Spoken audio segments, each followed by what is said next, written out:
Bimbingan dan konseling atau BK merupakan bagian integral dari sistem pendidikan yang bertujuan untuk membantu peserta didik dalam memahami potensi dirinya, mengatasi berbagai masalah pribadi, sosial, akademik, maupun karir, serta mengembangkan kemampuan penyesuaian diri secara optimal dalam kerangka pendidikan nasional. Kehadiran layanan bimbingan dan konseling tidak dapat dipisahkan dari upaya menciptakan suasana pembelajaran yang manusiawi dan mendukung pengembangan karakter peserta didik.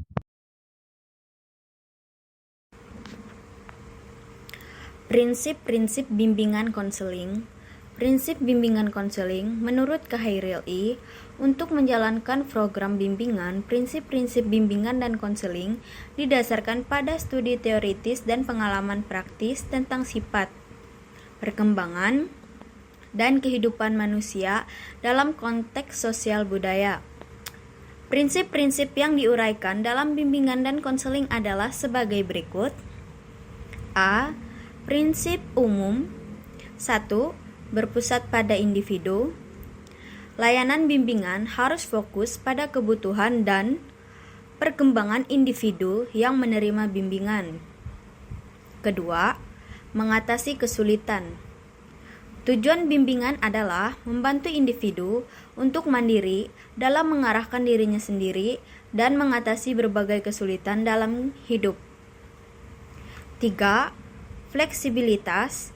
Bantuan yang diberikan harus sesuai dengan kebutuhan individu dan dilakukan dengan cara yang fleksibel. B. Prinsip khusus. 1.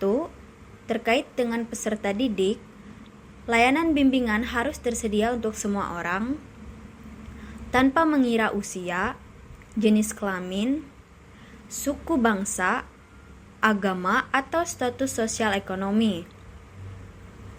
Layanan ini harus mempertimbangkan dinamika pribadi dan unik setiap orang, serta aspek perkembangan mereka. Kedua, terkait dengan tujuan pendidikan, tujuan akhir bimbingan dan konseling harus mencapai kemandirian individu. Oleh karena itu, layanan yang membantu orang mengatasi masalah hidup mereka harus dibuat. C. Prinsip-prinsip dasar bimbingan.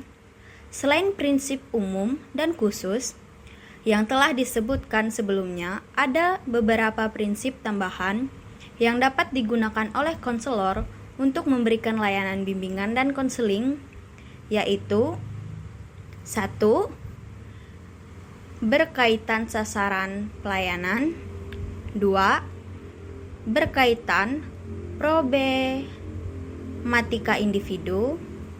Ketiga, berkaitan dengan agenda layanan. Dan yang keempat, berkaitan dengan sasaran layanan berikut pelaksanaannya.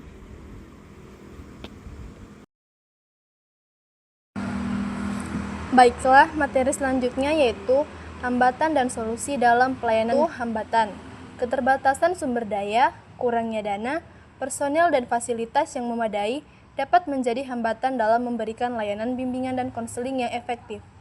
Kurangnya kesadaran, beberapa siswa, guru, dan staf sekolah mungkin tidak sepenuhnya menyadari pentingnya bimbingan dan konseling atau bahkan tidak memahami mengenai bimbingan dan konseling bagi siswa. Yang selanjutnya ada solusi. Perlu dilakukan pencerahan mengenai fungsi dan peran bimbingan dan konseling kepada pihak sekolah, khususnya kepada kepala sekolah sebagai pemegang otoritas tertinggi agar tidak terjadi disfungsi BK. Pencerahan ini penting untuk memberikan pemahaman tentang kedudukan BK di sekolah, mengingat bahwa pendidikan tidak hanya dilakukan melalui proses pembelajaran oleh guru mata pelajaran dan pelatihan oleh guru praktik, tetapi juga melalui kegiatan bimbingan dan konseling yang dilakukan oleh guru BK atau konselor. Baiklah, dari seluruh materi yang telah kami paparkan, dapat ditarik kesimpulannya yaitu bimbingan dan konseling merupakan bagian integral dari proses pendidikan yang memiliki peran penting dalam membantu individu, khususnya peserta didik, dalam memahami diri, mengembangkan potensi secara optimal, serta menghadapi dan menyelesaikan permasalahan yang dihadapi dalam kehidupan pribadi, sosial, akademik, dan karir. BK adalah proses interpersonal antara konselor dan konseli yang menekankan pada hubungan yang penuh empati, pengertian, dan kepercayaan dengan tujuan akhir mencapai kemandirian peserta didik. Dalam konteks pendidikan, BK berfungsi tidak hanya sebagai pendekatan kuratif, tetapi juga preventif dan pengembangan atau optimalisasi potensi. Tujuan utama dari layanan BK adalah mendukung peserta didik agar mampu berkembang secara menyeluruh, baik dalam aspek kognitif, afektif, sosial, maupun spiritual.